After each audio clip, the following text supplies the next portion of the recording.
नमस्कार, मी ज्योतिष मार्गदर्शक राहुल गुरुजी खांडवीकर. आजचा विषय 2026 मध्ये मेष राशीचे फल. मेष राशीला 2026 चा काळ कसा जाणार आहे हे आपण सर्व काही जाणून घेणार आहोत. त्यामध्ये माझ्या चॅनलला तुम्ही सबस्क्राईब केलं नसेल तर सबस्क्राईब करा.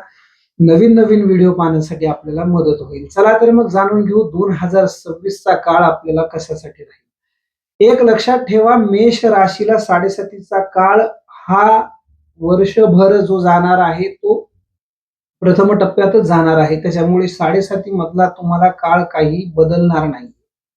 दुसरी गोष्ट, तुम्ही 7.5च्या बाबतीमध्ये विचार करत असताल की आपल्याला 2026 आता आपल्याला सुखकारक लाभदायक जाईल. अजिबात जाणार नाही. पहिला टप्पा तुम्हाला पूर्ण 2026 त्याच्यामध्ये जाणार आहे.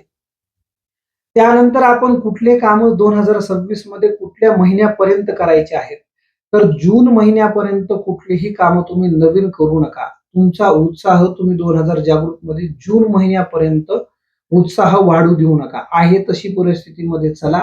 तुम्हाला एक लक्षात असू द्या की जी काय परिस्थिती तुम्हाला सध्या चालू आहे ती जून महिन्यापर्यंत कंटिन्यू राहणार आहे. उत्साह कुठलाही वाढू नका.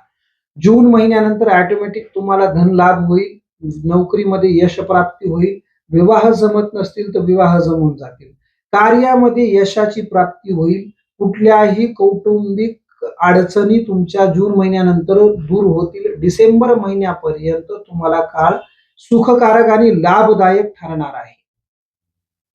तुम्ही 2026 मध्ये गणपतीची उपासना फार गरज राहील तुम्हाला, कारण की तुम्हाला गणपतीची उपासना कार्यशक्ती वाढवेल, यश वाढवेल, कुठल्याही कामामध्ये तुम्हाला यशाची प्राप्ती करून देईल. पार्टनरशिप मात्र तुम्ही 2026 मध्ये जून महिन्यापर्यंत कुठलाही नवीन व्यवसाय, नवीन पार्टनरशिप ठेवू नका. 2026 मध्ये जून महिन्यानंतरच तुम्ही पार्टनरशिपचं ठेवा. कार्य यशस्वी पार पडेल. 2026 तुम्हाला सुखकारक लाभेल आणि तुमच्यावर प्रत्येक ग्रहाची कृपा राहील. धन्यवाद.